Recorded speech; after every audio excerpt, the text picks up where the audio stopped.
What's up, YouTube? So a couple of days ago, by the time this comes out, I had a Blitz tournament that ended up winning.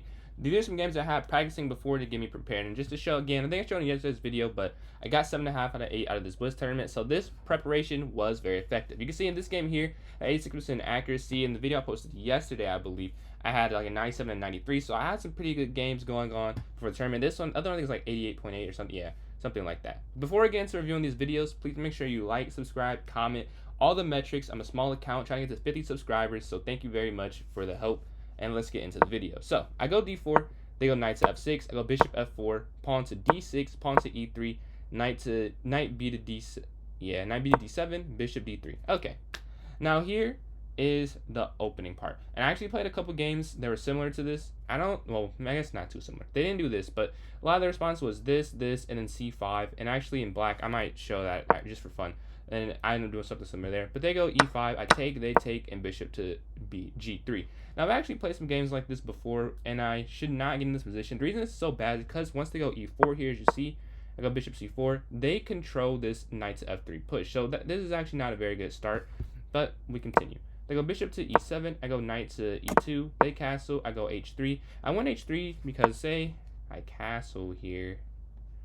I was not a fan of knight here. But I wonder if the computer is saying it's not that huge. Knight bc3. Knight bc3. Yeah, so it's saying that I'm just supposed to let this happen. Alright, actually that is better for white for some reason. But I didn't see that, so I didn't want it to happen. And I went h3 prior to castling. So if they went there, I have bishop to h2. They go knight to b6. Wow. I take the queen. I drive my bishop back. And the reason I take the queen is, say I just move the bishop here and avoid getting taken. This now happens, and this is not ideal. Something's up with the review. This is not as smooth as usual because it's going all the way there. But that's why I did that, because I wanted to not have my king on this open, not castled, and now I still have the ability to castle. They blunder here. I actually don't think. Do I take advantage of it? Oh, I do. Bishop captures c7. Cool. So bx c7. I'm attacking this knight and this rook at the same time. This was looking to trap my bishop, so if I don't know if I took a while for me to see it or not. Yeah, it took me a couple seconds, like 6 or 7, but I eventually find, because I was sitting there, I'm like, oh wait, I can just go there. And for a quick second, I remember now, because I actually on stream, I considered just doing that. And it's like, oh, what if they still trap? But the problem is that after I take the rook, I'm also attacking the bishop. Now, if these two things weren't here, and there's a lot of things that have to be different. But the point is, because once I take the rook, I'm attacking something else, it's fine. They go knight here, I take the rook, I go h4, and knight here, and now this is the game. They have a bishop, I have a rook, and now I just have to prove my advantage, and I have an extra pawn too.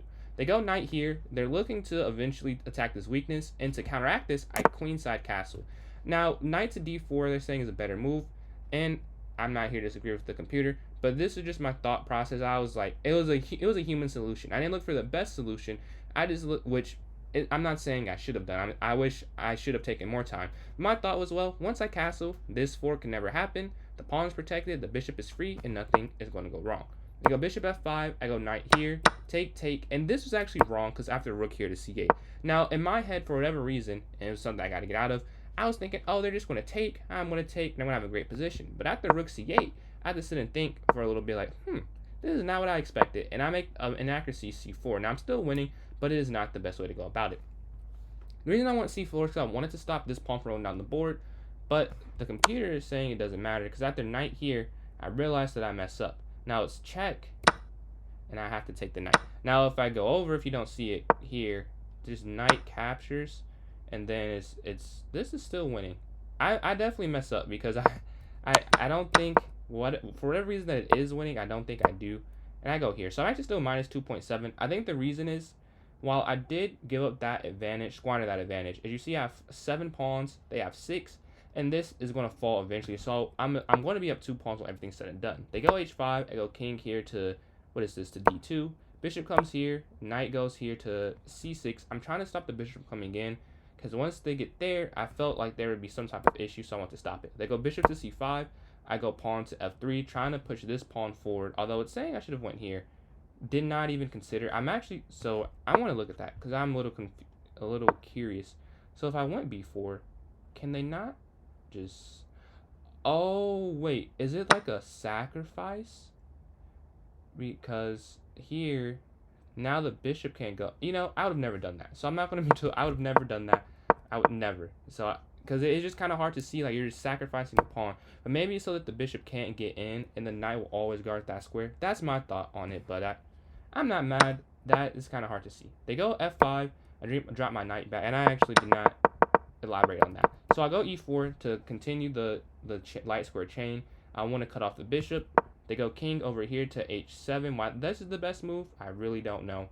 Maybe because the pawn was pinned. Yeah, actually that's probably why it is. So I take the pawn, they go f5, and knight comes back. So here, as you can see, I'm up 2 pawns. It's just about getting towards the end game. Because I can trade, if you get rid of the bishops, the rook on their side, my bishop, knight, and my rook on this side, the game is completely over. So I want to figure out a way to get to that. So I'm like, all right, let me just reset, drop my knight back.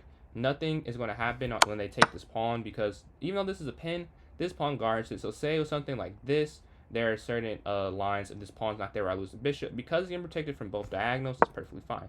Bring their rook in, I bring my rook over to the open file, they drop their bishop back, and I push my pawn forward. Now this was actually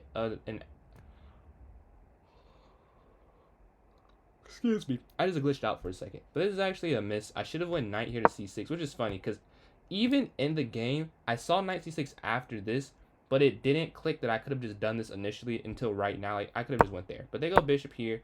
I go pawn to b3. They drop their rook back, king over, which is an accuracy, and bishop forward. Rook over again. I push the pawn forward to trade it off, and king over. I want to just avoid this pin. And now I'm in a better position. They go rook over here to, what is this called? To f8. I go knight here to, I don't know what these squares are called. Knight to e6. Wow, my bad. They give a check. King here. Now, it was better to go king to e2, but I didn't go there because I just saw rook there. I was like, oh, well, that doesn't make sense. But I guess I could have went king there after. Then it would have worked, but I messed up. They blunder, and because of this blunder, the game is over. I will say, though, it is just a lot of pressure, which is why I went knight here. Like, oh, this is getting x-rayed. I'm, like, guarding the square. It just feel like there's a lot of weaknesses, and that's part of chess. Now, the computer obviously has the EVA bar. In this position, it was 1.8, or did it get to 1.2? Yeah, it's 1.2 here. But you have to think about what type of 1.2 it is. Now, this is a type of 1.2 where you have to, I want to see what the analysis bar says. Yeah, it's 1.2, but the third best move makes it to 3.23. You know, oh, that's an accuracy. Makes it 3.23. So like it's very you have to find the best move. So that's why like analysis board is not always the end all be all. Like it is in the sense that if the computer was playing, but there are positions where you could have like the best move is -1, and it's -1.1 and -1.2. This is a position where it's -2, -2.2, and -3.2. Like those are pretty big, changes, and that's because it's such a hard position. So although I did make it an accuracy, it's not like I made an accuracy where it's so easy to keep this 1.2. Actually, yeah, it's just not. But they blunder here, and you see it immediately shoots up because it was not the easiest position. And I give it this fork here, and it's just game over as the king is so, which is why like the f5 move, I didn't think it was bad, but the one trade-off of moving a pawn forward is it can go backwards. I control that square, I want to control that square. The rook can get it active, and they're about to lose that. So they just resigned here for this game. Now, let's get to the second game where I actually had a higher accuracy, 88.8%. Pretty unlikely odds to get 3 straight 8s. The map is like 1. I mean, really, if you were to get specifically, I'm not even going to get, I'm nerding out. I like statistics. But they go c4, e6, pawn to d5, pawn to d4, and I capture the pawn. Now, this was, like, I don't know why I did that. I usually don't take the pawn. I don't remember what I was thinking here, honestly. Maybe I was just rushing. Because I've actually lost a game because I do all these games on stream because I was going to say something I said on stream, but I lost a tournament game in 2024, yeah. Was it 2024? Yes, in 2024, I lost a tournament game because I tried to keep this pawn, but I've stopped myself from trying to keep a pawn in a gambit because, like, they clearly know what they're doing, and to assume I know better is just arrogant, which I did assume in this game, and I actually ended up losing. I didn't lose because of this, but I hadn't played the position it got to because I was trying to work a way around and keeping the pawn, and it was a very bad idea. But they go knight f3, I castle, they castle, and pawn to h6. Now here, as you can see, I'm actually losing right now. I'm minus 0.88, almost pretty closer to 0.9 and 0.8. I'm curious how their rounding works because this would really be 0.9, but maybe they're just doing the first integer or first after decimal. But I don't know. Again, I just really like numbers. But I go a5, another mistake. And this, maybe it's 1.2 here. Yeah, this is a little bit misleading. But they can't go here anymore because of this capture. But they can after. Oh no, this is a different game. So I sped up because I thought they could go there eventually, but that's a different game. They go bishop b2. I go bishop here to b7. Looking to fianchetto, not looking. I fianchetto my bishop and staring down this long diagonal, longest knight square diagonal of the board. They go bishop b3, knight b to d7, rook to c8, c5, and knight comes in. Now this is a mistake. I thought it was a little odd, but I don't actually like the best move because I did see cx d4, but my thought here was after this and then hold on, ex d4, knight, pawn, knight. I didn't see how this was so good. Now this says it's minus 0.5, almost 0.6. If you're not like a master, if you're a master, please answer this question. But if you're not a master like me, why is this so much better? Because like yeah, you have this and you have a long diagonal, but I didn't know it was good enough to go in this position where wow, I really hate that.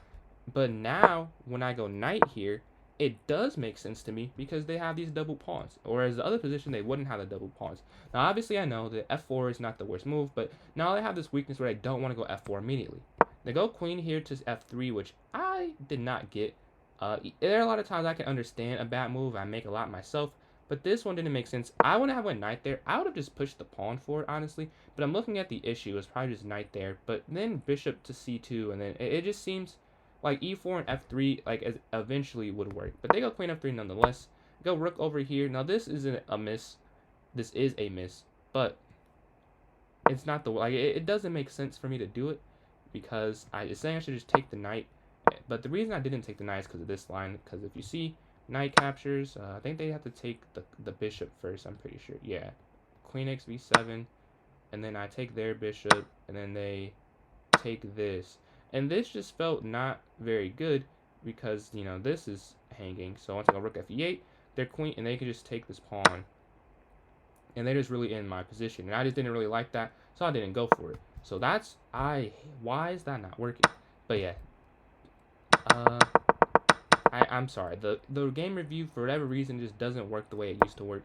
I'm a little confused. So I go rook b8 because I didn't want to go into that line, and they just a blunder. I do knight x c3. I'm attacking the queen discovered. Wow. I'm attacking the queen with the discovered attack. Attacking that bishop. Well, I guess attack is protected, but since I already took the knight, I'm attacking. I can like kamikaze it. Like I can make sure I get something else before it gets taken back. They go queen here g4. I take that bishop. Get my queen involved, looking to force checkmate, and then queen here offering the queen trade.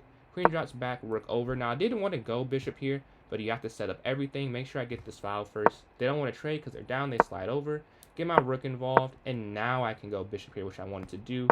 Pawn forward. I take the queen. I take the rook, and now whatever they do, they'll be down a lot of material. As you can see, right now I have an extra rook and bishop on the board. So if they were to take this, then I'm just up a rook. Just move the rook out the way. And then if they were to take the rook, which honestly is probably worse, I have an extra two bishops. This pawn is going to fall. This pawn will fall, and this pawn will fall, and this pawn will fall. Having triple pawns, like, there is just no good outcome. Like, let's just sample, take. They still can't guard this. Or I guess they could go here. They're in. Oh no, they can't. Here, I guess I'll go here first, and then maybe over, and then regard. Like eventually they will lose. So yeah, those two games. Thought they were pretty cool. They did end up being very helpful, as I mentioned. 7.5 out of 8. I'll keep talking about it. I think it was pretty cool to have that high 1%. So what is that, like 94? I think. What, 15 out of 16? Yeah, 94. Yeah, look at that human calculator up here. But yeah, that was pretty cool. If you enjoyed the video, if you enjoyed my talking, please consider subscribing. I'm almost at 50. Be a pretty big milestone for me and pretty fun. And yeah, thank you for watching. If you watched, if you didn't watch, you wouldn't be hearing this. So thank you for watching and have a good one.